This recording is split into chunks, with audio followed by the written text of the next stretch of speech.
Ciao a tutti e benvenuti in questo nuovo e fantastico video. Come già promesso, oggi vi mostrerò come cucire la gonna a tubino partendo dal cartamodello della gonna base che vi ho mostrato qualche video fa.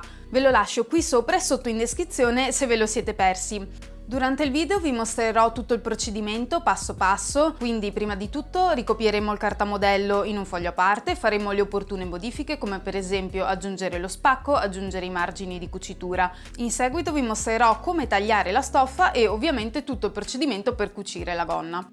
Per realizzare la gonna vi serviranno 90 cm di tessuto altezza 140, 80 cm di fodera stessa altezza, adesivo 80 cm x 10, forbici da tessuto, forbici a zigzag se non avete una tagliacuci, in alternativa potete anche usare il punto zigzag della macchina da cucire normale, forbicine per tagliare i fili, metro da sarto, spilli, filo intorno al tessuto, aghi per cucire a mano, gancetti per chiudere la gonna, una zip da 22 cm e per fare il cartamodello riga, forbici da carta e matita.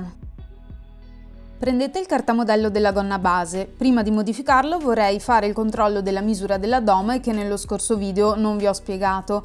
Quindi segnate una linea 8 cm sotto alla vita sia davanti che dietro e misurate quanto è lunga. L'ideale è che questa misura si avvicini alla vostra misura dell'addome. Nel mio caso sono rimasta abbastanza scioccata perché la misura del cartamodello era circa 10 cm più grande di quella del mio addome. Quindi per sistemare il cartamodello ho fatto la curva del fianco meno accentuata e ho allungato la pence del davanti. Questo per togliere un po' di stoffa nella parte dove c'è appunto l'addome, 8 cm sotto alla vita. Quindi questo è il cartamodello sistemato. Ora mi copio il davanti e il dietro in un foglio separato in modo da poter fare le modifiche. Questo perché il cartamodello della gonna base vogliamo tenerlo intatto così da poterlo usare anche le prossime volte come base di partenza per fare altre gonne. Mi raccomando, quando ricopiate i cartamodelli segnatevi tutte le informazioni utili come il nome del pezzo che state copiando, tipo davanti, dietro eccetera, e soprattutto le tacche che vi serviranno poi per cucire. Per quanto riguarda il cinturino ho deciso di togliere i sormonti, cioè i 2 cm che avevo aggiunto da entrambi i lati del centro dietro. Vorrei sempre tenere la chiusura nel centro dietro ma chiusura baciata con zip invisibile e gancetti. Ho deciso di farlo anche più basso, altezza 4 cm, mentre nel cartamodello iniziale erano 5. All'inizio avevo pensato di tenere un pezzo unico per i fuori e per il dentro, proprio come quello disegnato nel cartamodello base, però poi ho deciso che volevo disegnarci una V nel centro davanti e per fare questo toccava tagliare due pezzi separati per fuori e dentro del cinturino, motivo per cui qua sto ricopiando solo metà del cartamodello del cinturino. E per fare la V mi sono abbassata di 2 cm e spostata di 2 cm a destra e 2 a sinistra rispetto al centro davanti. Ora sto aggiungendo tutto attorno al cinturino un margine di cucitura di 1,5 cm.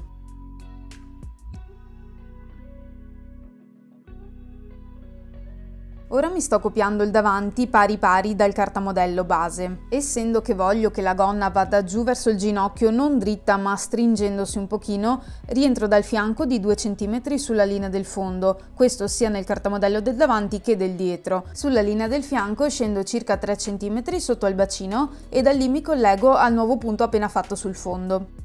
Ora aggiungo 1,5 cm di margine su tutti i lati, tranne che centro davanti, dove non aggiungo niente perché andrà piazzato nella ripiegatura della stoffa, essendo che il davanti destro e sinistro sono un pezzo unico. Nel fondo a cui aggiungo 4 cm per l'orlo e nelle pence. Io qui nelle pence ho segnato un margine di 1 cm, ma col senno di poi vi consiglio di non levare il triangolo di stoffa della pence, questo perché vi tocca rifinire il margine dopo a tagliacuci, che va a fare anche un po' di spessore, quindi meglio non mettere margine alla pence. Se volete vedere come si fa, più avanti nel video ho fatto in questo modo le pence della fodera. Per quanto riguarda il dietro funziona tutto allo stesso modo del davanti, stessi margini, non mettete margine alle pence, assottigliate il fianco di 2 cm. Quello che cambia rispetto al davanti è che dovete aggiungere il margine del centro dietro di 1,5 cm perché ci sarà un taglio. Ci sarà anche la zip in cima, quindi segnate una tacca a 20 cm dalla vita in giù che corrisponde alla fine della zip. Infine in basso segnate una tacca a 16 cm dall'orlo, lì è l'inizio dello spacco. In questi 16 cm e anche nel centimetro e mezzo sopra il margine di cucitura sarà di 4 cm che ci serviranno a rifinire lo spacco. Questi sono i 3 cartamodelli sistemati, ne andiamo a tagliare uno del davanti che sarà messo nella ripiegatura della stoffa, 2 del dietro e 2 del cinturino. Prima di tutto vi consiglio di lavare e stirare la stoffa necessaria, anche la fodera, così da evitare cali successivi.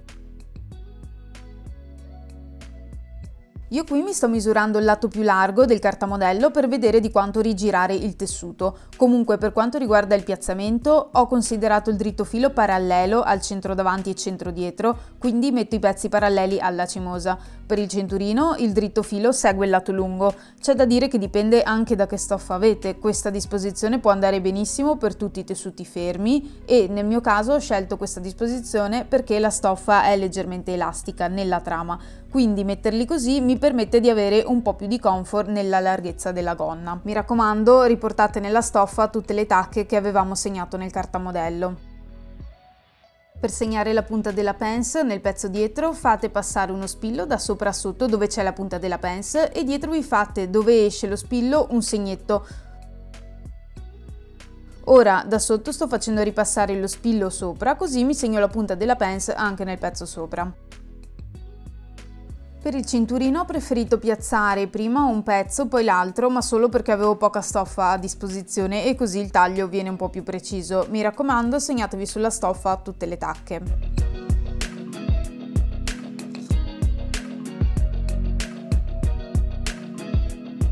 Per dare un po' di rinforzo al cinturino stiriamo l'adesivo su uno dei due strati, quello che poi verrà cucito all'esterno, quindi nell'adesivo piazziamo il cartamodello del cinturino e tagliamo un pezzo. Forse non si vede bene dal video, ma io lo sto tagliando nella ripiegatura della stoffa. Piazziamo il lato ruvido dell'adesivo sul rovescio del cinturino in stoffa e andiamo a stirarlo. Io preferisco mettere un telo sia sopra sia sotto in modo da proteggere l'asse da stiro e anche il ferro. Il rischio è che si attacchi adesivo sul ferro, cosa da evitare perché poi il ferro non scorre più bene sulla stoffa.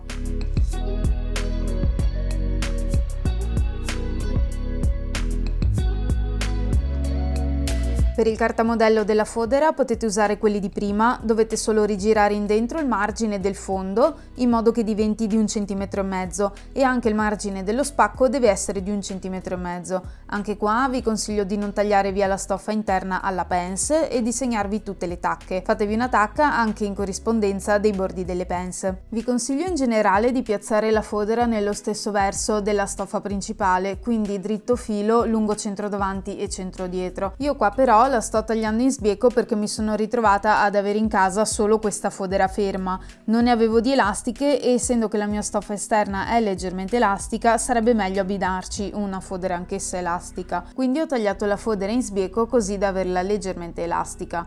Nel centro davanti io creo un taglio nella fodera solo perché la sto tagliando in sbieco, quindi ci aggiungo 1,5 cm. Per prima cosa chiudiamo le pence dritto contro dritto, dovreste far coincidere le due tacche della pence che sono anche il punto in cui andrete a cucire. Forse all'inizio è più semplice se vi segnate la traiettoria della cucitura sul rovescio della stoffa, così sarà più facile andare dritti. Per cucire la pence fate dei punti indietro all'inizio della cucitura e alla fine invece di fare i punti indietro proseguite fuori dritti per qualche punto e tagliate i fili lunghi circa 10 cm. Questi fili vanno poi annodati a mano per fermare la pence. Stirate le pence verso il centro davanti e centro dietro e appattite bene anche le punte. Cuciamo ora il primo lato della zip invisibile. Posizionatela aperta con il lato dritto sul dritto della stoffa, mezzo centimetro in dentro rispetto al bordo della stoffa. In alto i dentini iniziano appena sotto il 1,5 cm di margine. Cucite il primo lato della zip fino alla tacca segnata prima a 20 cm. La zip deve essere un po' più lunga rispetto alla tacca. Usate il piedino apposito per zip invisibile che vi permette di cucire sotto ai dentini ed avvicinarvi il più possibile alla zip. Io qua purtroppo mi sono ritrovata senza zip da 22 in casa, quindi ne sto usando una da 18 cm, motivo per cui vedete che mi fermo un po' prima della tacca. Sinceramente ci vorrebbe un video apposta solo per spiegare come attaccare una zip invisibile. Non posso andare troppo nel dettaglio qui, sennò questo video diventa lunghissimo, che probabilmente già lo è. Fatemi sapere nei commenti qui sotto se può interessarvi un approfondimento su come attaccare vari tipi di zip. Per il secondo nastro della zip lo spillo al lato sinistro del dietro e lo cucio sempre dall'alto verso il basso fino alla tacca. Chiudo la zip e tiro la fine della zip all'interno del margine di cucitura. Cucite la cucitura centrale dietro dalla tacca dello spacco alla tacca della zip. Cercate di arrivare il più vicino possibile alla tacca della zip. Per farlo vi consiglio di utilizzare il mezzo piedino, quello che si usa per le cerniere normali. Stirate aperti i margini di cucitura, anche quelli dello spacco, e poi rifinite i margini a tagliacuci. Se non l'avete va bene il punto zigzag della macchina normale oppure una forbice che taglia il margine a zigzag. Facciamo ora le cuciture laterali, mettiamo il davanti sul dietro, dritto su dritto e cuciamo a 1,5 cm i due lati. Stiriamo aperti i margini e li rifiniamo a tagliacuci.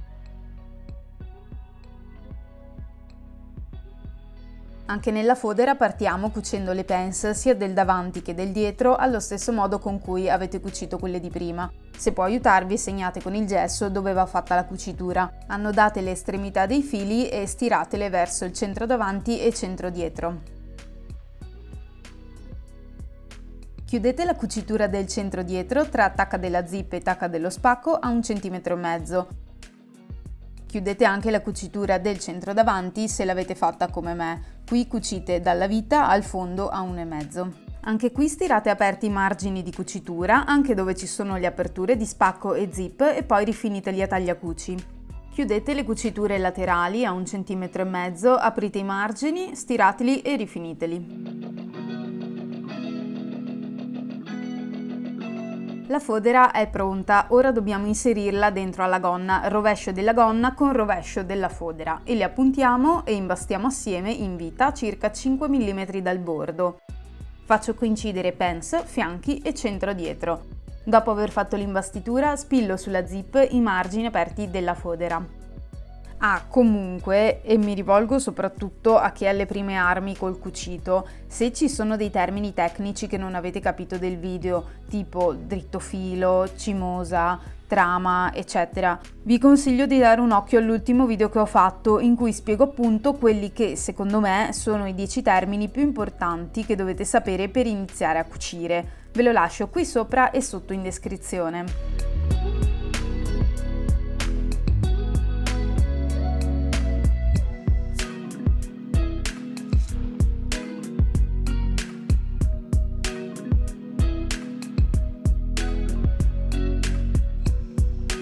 Uniamo i due pezzi del cinturino dritto su dritto nella cucitura sopra, quella dove c'è il triangolo, e cuciamo 1,5 cm. Una volta fatta la cucitura rifilate i margini a mezzo centimetro e dove ci sono le tre punte del triangolo rifilateli ancora di più fino ad arrivare a 1-2 mm dalla cucitura fatta. Rigirate il cinturino al dritto e tirate bene in fuori le punte del triangolo. Stirate la cucitura fatta prima coi margini prima in piatto e poi stirate il cinturino da fuori rigirato del tutto. Attacchiamo il cinturino alla gonna, mi segno per comodità 1,5 cm nei due lati corti del cinturino e inizio a spillarlo alla gonna lasciando fuori i margini corti del cinturino. Faccio coincidere pence, fianchi e centro davanti. Cucio a 1,5 cm e poi stiro il margine verso il cinturino.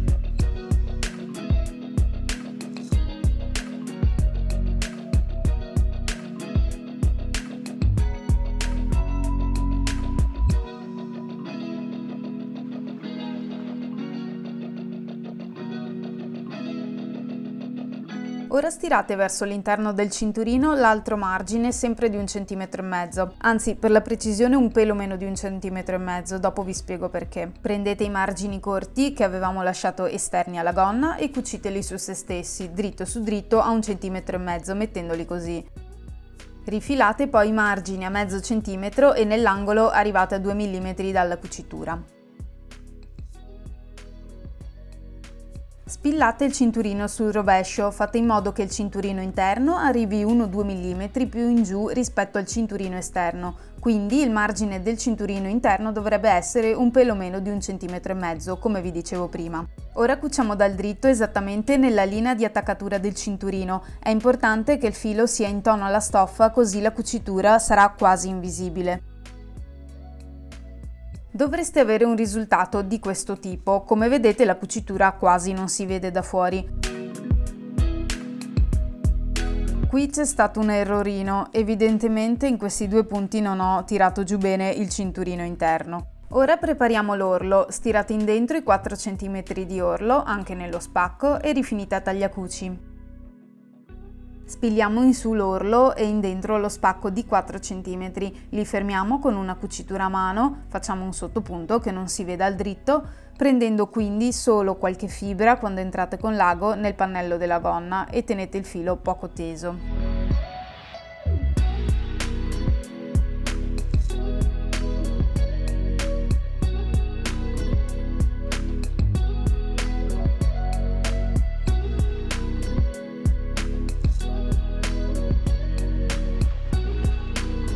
Torniamo alla fodera, fate un segno a 4 cm dal bordo inferiore e stirate in dentro. Poi piegate a metà questi 4 cm in dentro e stirate in modo da avere un bordo rigirato 2 volte in totale e cucite a 2 cm scarsi per fermare l'orlo.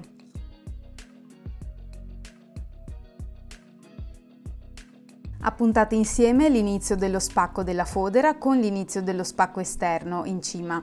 Dopodiché rigirate un po' in dentro i bordi dello spacco della fodera in modo tale che quando li appuntate allo spacco esterno restino circa mezzo centimetro in dentro. Stirate i margini della fodera così come li avete appuntati e cucite a mano facendo attenzione a non oltrepassare con l'ago nel lato esterno della gonna.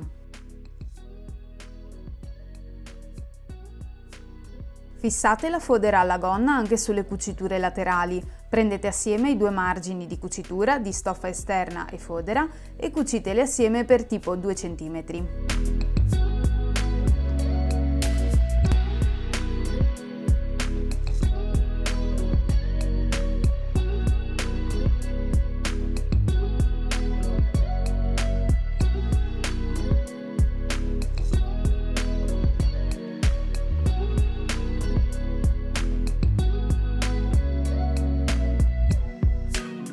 Ora ci manca solo cucire a mano i gancetti nel cinturino, li cuciamo sull'interno, 2 possono bastare. Fermate con ago e filo sia le parti tonde del gancio sia la barra dritta, così sta più fermo.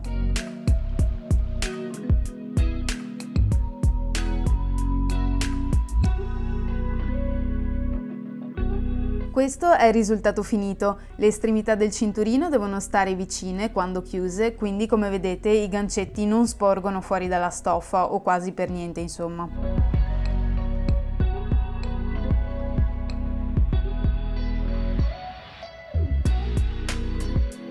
L'unica cosa che cambierei col senno di poi è l'inclinazione delle pence, sono troppo dritte, io le farei quel mezzo centimetro più inclinate verso il fianco, stessa cosa davanti.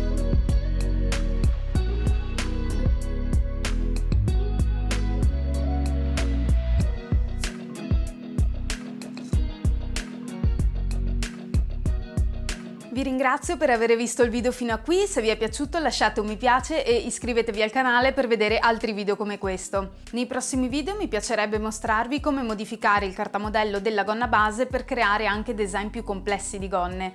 Quindi aiutatemi a scegliere e scrivetemi nei commenti qui sotto se c'è qualche gonna nello specifico che vi piacerebbe imparare a fare. Bene, a presto, un abbraccio e ci vediamo al prossimo video.